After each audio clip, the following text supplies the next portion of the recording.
Good morning, Brew Daily Show. I'm Neil Fryman. And I'm Toby Howell. Today, the Supreme Court hears a case that could transform your social media feed. Then be careful what you tell your significant other because pillow talk insider trading cases are on the rise. It's Monday, February 26th. Let's ride.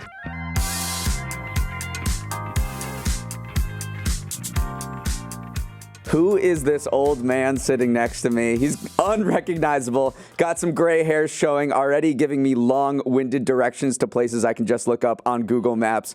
Toby, you are 27 after celebrating your birthday over the weekend. Get anything fun? I got a lot of fun things. I'm actually wearing a sweatshirt that I got from my wonderful girlfriend. We also went upstate to this cool nature resort for the weekend. Fun. It was a very funny story. We did this early morning yoga class, and after the class was over, the yoga teacher goes, "No way, are you Morning Brew Daily?" Oh my God. So yogis love Morning Brew Daily. Shout out to that yogi. But also the one thing I truly am missing from my wonderful birthday weekend is some reviews from you guys. I was taking a scroll through our Apple Podcast app, and it's looking a little dry in there. So the one final thing that I want for my birthday week, yes, I'm expanding it to a week, is some Apple reviews. So please oblige.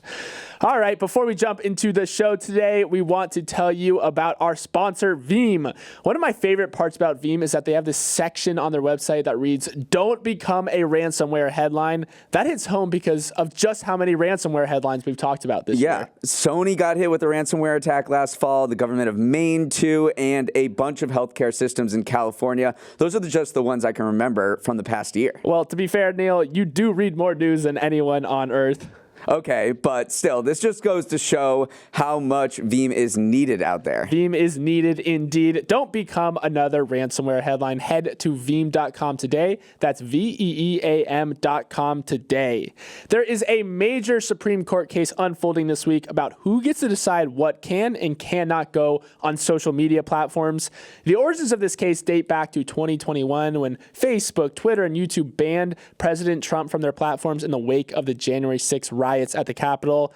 Florida retaliated by passing a law that restricts companies from banning candidates from office from their sites, while Texas also passed a similar law prohibiting them from taking down political content. But two tech groups pushed back, saying that the companies have the right to make decisions around free speech on their platforms under the First Amendment. So now we have this Supreme Court showdown that could shake up the modern internet as we know it. The central question at play here is essentially who controls speech on the internet? Is it platforms like X, YouTube, and Facebook, or the states and lawmakers? Neil, when you think about platform moderation, things like hate speech or inciting violence are always top of mind. So if you strip these companies of their ability to moderate content, who knows what might start leaking onto our feeds? It's a little scary to think about, but if you look at the decisions from the appellate courts, big word there, appellate, you can kind of see the contours of the argument because the Texas law was upheld by the Fifth U.S. Circuit Court of Appeals, who said, "We reject the idea that corporations have a freewheeling First Amendment right to censor what people say." Then you go to another appellate court, which ruled against Florida's law, and they said a private entity's decisions about whether, to what extent, and in what manner to disseminate third-party created content to the public are editorial judgments protected by the First Amendment. There you go. Those are both the arguments that are in play right here. Yeah, the original kind of impetus behind or push behind these laws is that these states think that this is protecting potentially conservative viewpoints on the more liberal biased California-based social media platforms, if you will. And so right now it is the social media platforms wield an immense amount of power of what can and cannot go on their platforms. These platforms have long policed themselves. They set their own rules while the government is kind of pretty hands-off, and that's just the way it's always been. But potentially that this Supreme Court decision could shake all that up. Yeah, there's a more existential question here of how you define social media. The companies themselves say, we are publishers. We're like magazines. We can make editorial decisions about what goes in our feed or not, and we are granted that right under the First Amendment. You have some conservative lawmakers saying, actually, social media companies, you're not publishers. You are telecom companies. You are akin to the telephone conglomerates of years past where you just are freely disseminating information. The government has to take a bigger hand in regulating what information flows through your pipes because we don't want you censoring it. Yeah, so what are the next steps here? The court will hear arguments from both sides today, but a decision is not expected until June. So start thinking about this once again when the weather starts warming up a little bit. Yeah, but we could see, I mean, if these laws are upheld, then the companies will either just create feeds particularly for Florida and Texas, which you could see anything. I mean, that's the concern. Anything could be here, like, ISIS propaganda, terrorist propaganda, child bad stuff, or they could just pull out of Florida and Texas entirely. So that's what to watch. Warren Buffett released his annual letter to shareholders on Saturday, which has become a must-read on Wall Street for the Oracle of Omaha's folksy musings on investing, the U.S. economy, and just life in general. In this year's letter, Buffett spent time honoring his longtime pal Charlie Munger, who died last year at 99. Buffett called Munger the real architect of their company, Berkshire Hathaway, and said he was just the general contractor who carried out the day-to-day construction of Munger's vision. In addition to the letter, Berkshire Hathaway dropped its annual results for the year, which are also closely watched by investors. And that's because Berkshire is this unique company in that it owns companies across a wide array of industries, railroads, utilities, consumer goods, some tech. So Berkshire's performance always gives clues into the state of the economy. How'd it do? Well, pretty great, with a 21% increase in operating earnings, thanks in part to a stellar year from its insurance holdings, including Geico. This was such a heartwarming Berkshire letter. This is always just a nice event to kind of bookend the end of the year. And I do love the tribute to Charlie Munger. The part that really stood out to me is that Warren Buffett said that even though he knew he was right, he gave me the reins. And when I blundered, he never reminded me of my mistakes, which is just such a healthy form of friendship. Like, yes, even if you love someone and you think that they're making a mistake, you let them make the mistake, but you don't make them feel bad after it. So I thought that part really lived up to expectations. We knew we were going to get a Munger tribute, and I absolutely loved every word of it. It was super nice. Let's talk money. Let's talk money. So the thing you have to look at with Berkshire Hathaway is this cash pile. So Warren Buffett is known for making tons of big deals. He owns a ton of companies across Berkshire. But over the past decade, Berkshire has built up this massive cash pile. I think it's now up to $168 billion. And Buffett says there just aren't any great investment opportunities. And he warned investors that if they're looking for eye-popping returns, they're not going to get it from Berkshire. Yeah, what a problem to have. They just are swimming in too much cash. But he's looking around and looking at foreign markets, at U.S. markets, and saying there's no tasty deals out there. The most recent deal that they just pulled off was they bought the nation's largest truck stop operator, which is Pilot, last month for only $2.6 billion. Even that deal had some hurdles and some hiccups that there was some legal dispute, but eventually they got that deal done. And it just really is a sign of the times that Warren Buffett is being very patient right now. He said, listen, I'm not going to act rashly or kind of throw our pursuit of good deals out the window, because there just aren't any out there right now. Meanwhile, with yields the way they are, and you have this much money, you can make money on cash. I mean, he has $125 billion in short-term investments in U.S. Treasury bills, and the yield on 6-month Treasury bills right now is about 5.3%. So if you just do some back-of-the-napkin math, that's just pulling in billions of dollars without doing anything. So if I'm Buffett and I'm thinking about how I'm allocating capital, that's still making money for me in this high interest rate environment. Not too shabby indeed. Let's move on. If you got a very successful significant other with a high-powered job and a lot of pull, first of all, congrats. But secondly, please do not eavesdrop on their phone calls. You could end up like the Texas man who just pleaded guilty to insider trading last week for making $1.7 million in illegal profits, acting off of info he overheard from his wife's work conversations. Tyler Loudon bought 46,000 shares in a truck stop and travel company called Travel Centers of America after he heard his wife, who works for BP, talking about a proposed acquisition. When BP did end up announcing that deal, the stock shot up 71%. Loudon had hit it big and immediately offloaded all his shares he had bought without telling his wife. Unfortunately, though, BP and the SEC came sniffing around and Loudon was busted.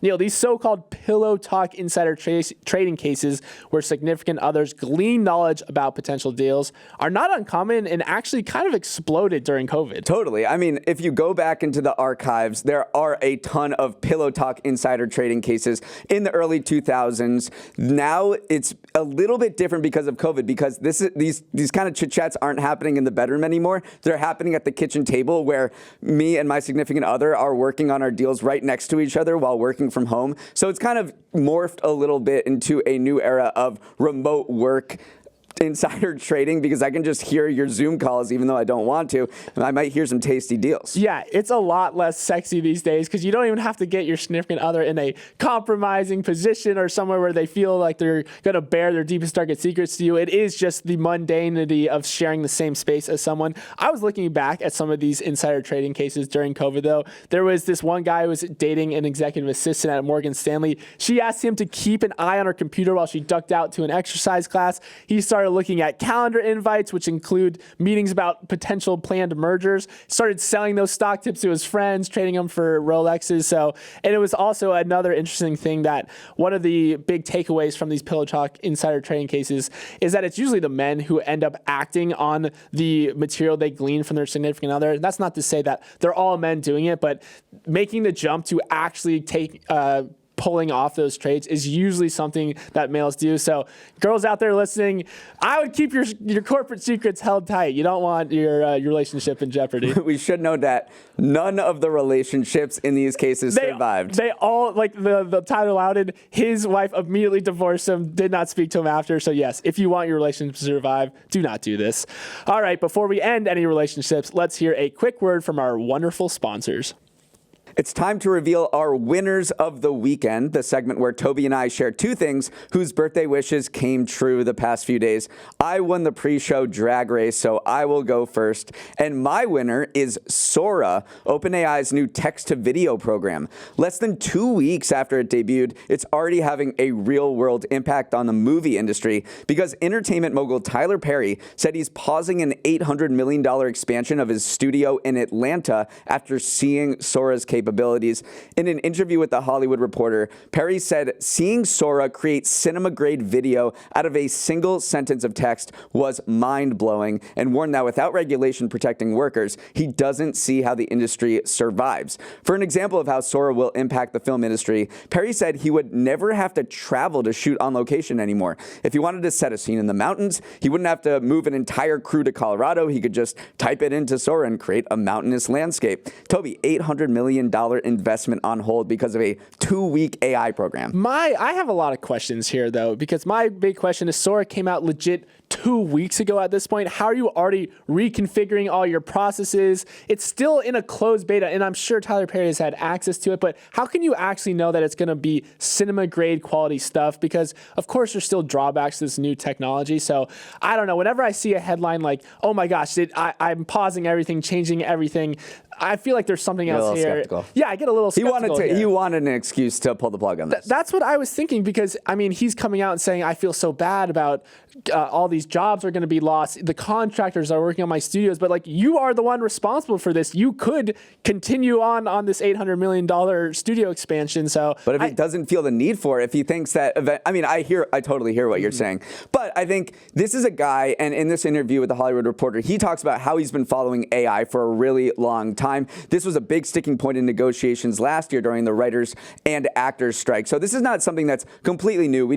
He knew this was happening. He said he's already used AI in 2 films for aging makeup, and he said, I would have had to spend hours in the makeup room, and now AI can just make me look older. So yeah, maybe this is the case, but it's still an interesting discussion around Sora and its potential threat to the film industry. Absolutely, and if anyone is plugged into this, it is going to be Tyler Perry. So again, he is sitting from a chair where he actually is using AI and can see what this thing does. So we will see, though. I wonder if we're going to see a much different look to movies in the future if they're not going to Colorado and shooting in the mountains anymore, and it is just sort of generating these landscapes.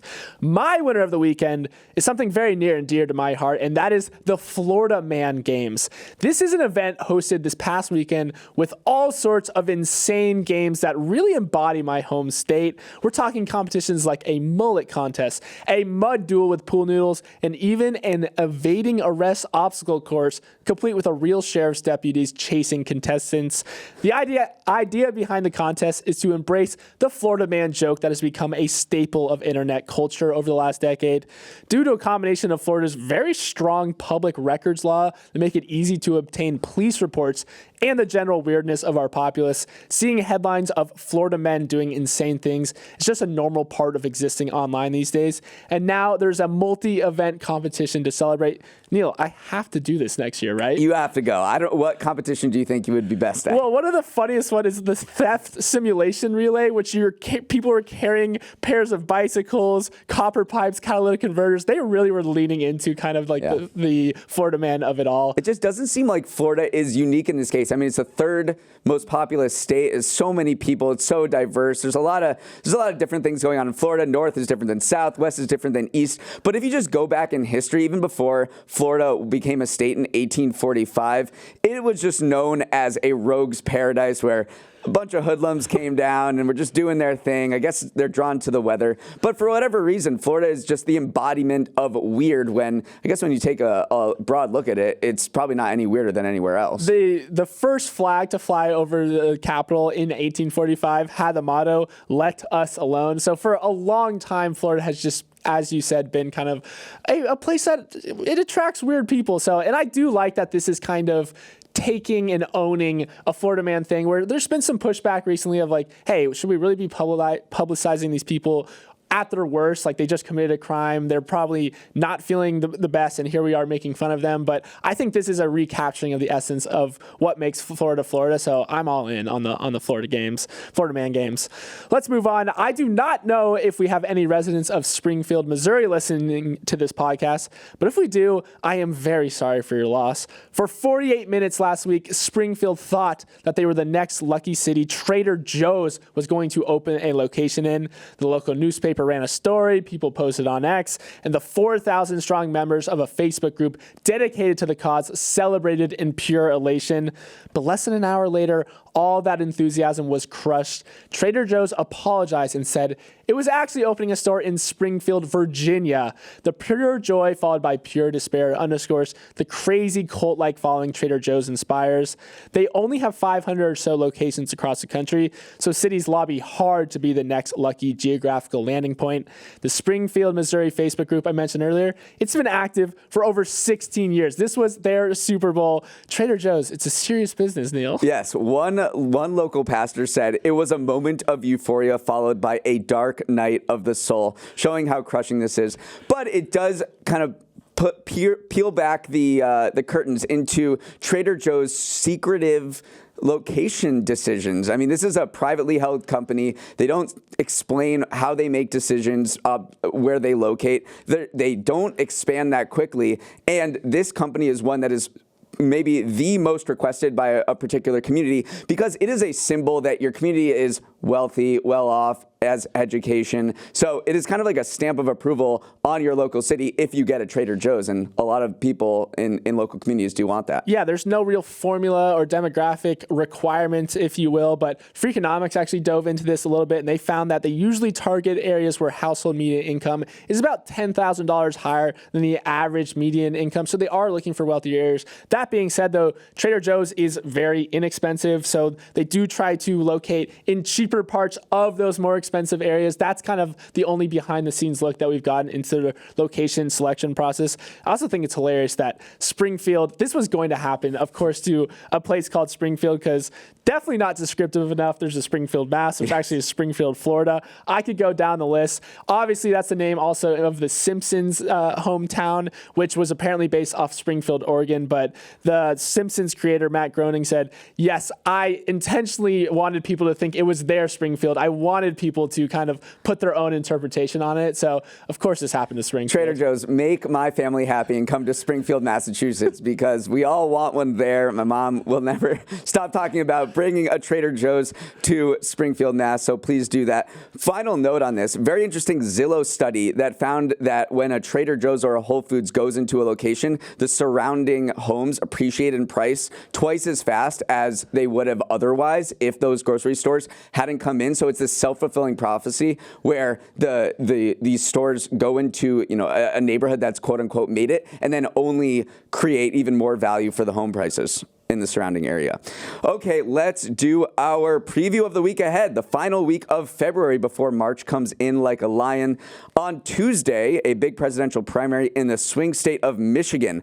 On the Republican side, Donald Trump is expected to continue his role after he romped in South Carolina on Saturday, making his nomination all but inevitable. On the Democratic side, President Biden is running unopposed, but the Michigan primary could expose major cracks in his support from the large Arab American population there. Muslim community leaders are urging Democratic voters to vote uncommitted on their ballots to protest Biden's handling of the Israel-Hamas war. And that dissent could have major ramifications in November because Michigan is a crucial swing state. Yeah, Michigan and Florida, it always seems. It always comes down to those two. Still hasn't really hit me. We're in an election year. We're barreling down towards one, but it's happening all right. And these are kind of the first, the first states where we're going to see kind of the relative support of each major candidate. Michigan is a big one. Next up, if you hear your American tech friends start saying Barcelona, it's probably because they're in town for Mobile World Congress, a huge tech trade show that kicks off this week. The convention has been known for the launches of smartphones and wearables, but these days everyone is talking about hardware that's tailored specifically to AI. Will we get introduced the device that eventually dethrones the smartphone? I don't know, but I've been looking at the current ones that have been coming out of there. We've seen a bendable smartphone you can wrap around your wrist, a fully transparent laptop, and a phone where the back changes colors when you charge it. I don't know if any of these are dethroning the iPhone, but it is always fun to see kind of the wacky initial looks of the inventions coming out of this Congress. Yep. Tell me if you've heard this one before, but parts of the government will shut down on Saturday if lawmakers don't agree to a spending extension. I've heard that one before, Neil. It's the golden corral of earnings weeks because an endless variety of companies are reporting their Q4 results, including Macy's, Domino's, Zoom, Birkenstock, Salesforce, AMC, and Kava. So you know how we have FANG? I was trying to group these companies into some sort of nice moniker, and all I got is Scam Dragon Ball Z, so it's Scam DBZ. I don't think it's going to catch on, but I'm just putting it out there for people to look at. The one I'm most excited to see is Kava because it's the product that I use the most. And they just went public last year. Yep. Leap Day, February 29th, is on Thursday. You know, I realized that an easy way to remember leap years is that they fall during the same years as the Summer Olympics. Oh, that is very interesting. Do we ever? Oh, I guess the 2021 Olympics because we shifted COVID. that was the one exception. The Sandworms are coming back because Dune Part 2 hits U.S. theaters on Friday. Do you think I can read all the Dune books before this comes out? I absolutely do not think that. I love Dune though. Have you read Dune before? I highly recommend it. Get on it, Neil. Okay, in the sports world, Formula One season begins on Saturday with the Bahrain Grand Prix. Of course, the big news this offseason was Lewis Hamilton leaving Mercedes and going to Ferrari. He will not be in the Ferrari red this season, though. It'll be 2025. So this is last year. Last year, swan song. He's a lame duck Mercedes driver. Wow, Formula One correspondent over there. And then finally, happy birthday to Jay Beebs, who's turning 30 on Friday. Oh my goodness. I'm 27. Jay Beebs is 30. We're all getting old up there, Neil. All right, we have to wrap it up there. Happy Monday. Have a great start to the week. A reminder to give Toby the birthday present he really wants by leaving a review on Apple Podcasts, or you can leave a personal review by writing to the email morningbrewdaily@morningbrew.com. Let's roll the credits. Emily Milliron is our editor and producer. Raymond Liu is our associate producer. Uchenna Ogu is the technical director. Billy Menino is on audio. Hair and makeup keeps pillow talk in the bedroom. Devin Emery is our chief content officer, and our show is a production of Morning Brew. Great show today, Neil. Let's run it back tomorrow.